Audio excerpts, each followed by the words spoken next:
राजू एक छोटे से गांव में रहने वाला एक साधारण लड़का था। उसके सपने बड़े थे, लेकिन उसकी परिस्थिति छोटी थी। राजू हमेशा से चाहता था कि वह एक सफल इंजीनियर बने, लेकिन आसपास के लोगों का मानना था कि वह ऐसा नहीं कर सकता। गांव के कुछ लोग हमेशा उसकी आलोचना करते थे और कहते थे, तू तो कुछ नहीं कर सकता, अच्छे स्कूल में पढ़ाई करने का क्या सोचता है। राजू को इन बातों से बहुत दुख होता था, लेकिन उसने कभी हार नहीं मानी। वह जानता था कि उसे अपने सपनों को पूरा करने के लिए मेहनत करनी होगी। ध्यान केंद्रित किया और हर दिन स्कूल जाने के बाद अपने अंकों में सुधार करने की कोशिश की। एक दिन राजू के स्कूल में एक बड़ा परीक्षा आने वाला था।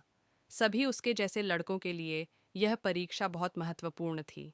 उसने नकारात्मकता को अपने मन से निकालने का निश्चय किया। उसने अपने कमरे की दीवार पर एक पोस्टर लगाया जिसमें लिखा था, मैं सक्षम हूँ, मैं सफल होऊंगा। हर सुबह उठकर वह उस पोस्टर को देखता और खुद को प्रेरित करता। परीक्षा के दिन राजू ने अपना सर्वश्रेष्ठ देने का निर्णय लिया। वह पूरी तरह से तैयार था और उसने नकारात्मक विचारों को अपने मन से भगा दिया। परीक्षा में उसने कुछ कठिन प्रश्नों का सामना किया, लेकिन उसने खुद पर विश्वास रखा। वह जानता था कि वह लगातार मेहनत कर रहा था और इसीलिए वह सफल होगा। अंत में परीक्षा खत्म हुई और कुछ हफ्तों बाद परिणाम आया। राजू ने परीक्षा में अच्छे अंक प्राप्त किए और उसका सपना साकार होने का रास्ता खुल गया। उसने इंजीनियरिंग कॉलेज में एडमिशन लिया और वहाँ की पढ़ाई में भी उसकी मेहनत रंग लाई। संघर्ष का सामना, लेकिन कॉलेज में भी उसे नकारात्मकता का सामना करना पड़ा। कुछ साथी विद्यार्थी उसकी काबिलियत पर सवाल उठाते थे, लेकिन राजू ने कभी हार नहीं मानी। उसने अपने शिक्षक और दोस्त से प्रेरणा ली और नकारात्मकता को अपने ऊपर हावी नहीं होने दिया। उसने अपने लक्ष्यों पर ध्यान केंद्रित किया और मेहनत की।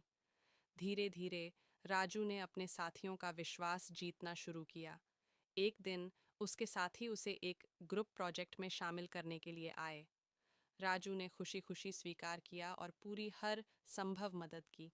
उसने प्रोजेक्ट को सफलतापूर्वक पूरा किया और सभी ने उसकी सराहना की। इस तरह राजू ने दिखाया कि नकारात्मकता को कैसे पीछे छोड़ा जा सकता है और कैसे आत्मविश्वास और मेहनत से हम अपने लक्ष्यों तक पहुंच सकते हैं। सीख, राजू की कहानी हमें यह सिखाती है कि नकारात्मकता से निपटने के लिए हमें सबसे पहले अपने आप पर विश्वास करना होगा। हमें अपनी मेहनत और सकारात्मकता पर ध्यान केंद्रित करना चाहिए। अगर हम सही रास्ता चुनें और मेहनत करते रहें, तो हम किसी भी मुश्किल से पार पा सकते हैं। निष्कर्ष, नकारात्मकता को अपने जीवन में स्थान न देने की कोशिश करें। अपने सपनों पर विश्वास करें और आपकी मेहनत आपको ज़रूर सफल बनाएगी।